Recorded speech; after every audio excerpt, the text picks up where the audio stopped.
purtroppo è arrivata la notizia, abbiamo finalmente trovato il corpo di Walter e niente, insomma, si concludono 4-5 giorni, insomma, di grande lavoro, con grande stress, con grande impegno e insomma nella maniera peggiore. A stento si trattengono le lacrime perché fino all'ultimo si è sperato. Il corpo di Walter Locatello, vigile del fuoco di 44 anni, originario di Puos dal Pago, è stato localizzato e recuperato nel primo pomeriggio nelle acque del lago di Santa Croce. Lì è stato trascinato dalla forza dell'acqua del canale Riu, dove giovedì sera era scivolato mentre stava controllando gli effetti dell'allagamento nella zona poco distante dal cimitero di Puos. L'abbiamo individuato più o meno verso le 12:30.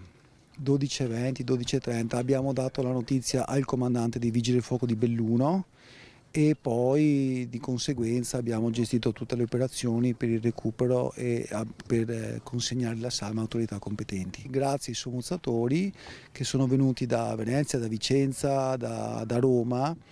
Lo abbiamo individuato a questa distanza grazie a degli strumenti che ci permettono di scandagliare il fondale. Si smobilita dopo quasi 4 giorni di ricerche senza sosta i vigili del fuoco con i loro nuclei specializzati, il soccorso alpino, stanno riponendo mezzi e attrezzature per lasciare il campo base qui sulla spiaggia del lago di Santa Croce, poco distante da qui alla foce del canale che è stato recuperato il corpo di Walter Locatello. La famiglia l'abbiamo incontrata sia in questa circostanza, ma ovviamente durante tutto il periodo siamo stati in contatto con loro, li abbiamo supportati e sono stati supportati anche dagli psicologi che sono stati messi a disposizione dalla Regione Veneto. Walter Locatello era sposato con Sibyl Genoria, che lo scorso agosto lo aveva fatto diventare papà di Martino. Alla famiglia si è stretto il comando provinciale dei Vigili del Fuoco, corpo di cui faceva parte da più di 10 anni.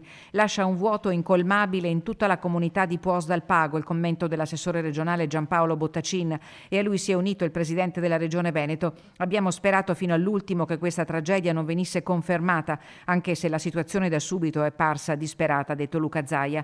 In cerchio, sulla spiaggia che è diventata il campo base per le ricerche disperate, i vigili del fuoco si sono stretti assieme al comandante del Gallo per una preghiera, mentre già si pensa a ricordare Walter Locatello per onorarne la memoria. Sono tante le idee che abbiamo per ricordare la figura di Walter, in particolare stavamo pensando di legare il suo ricordo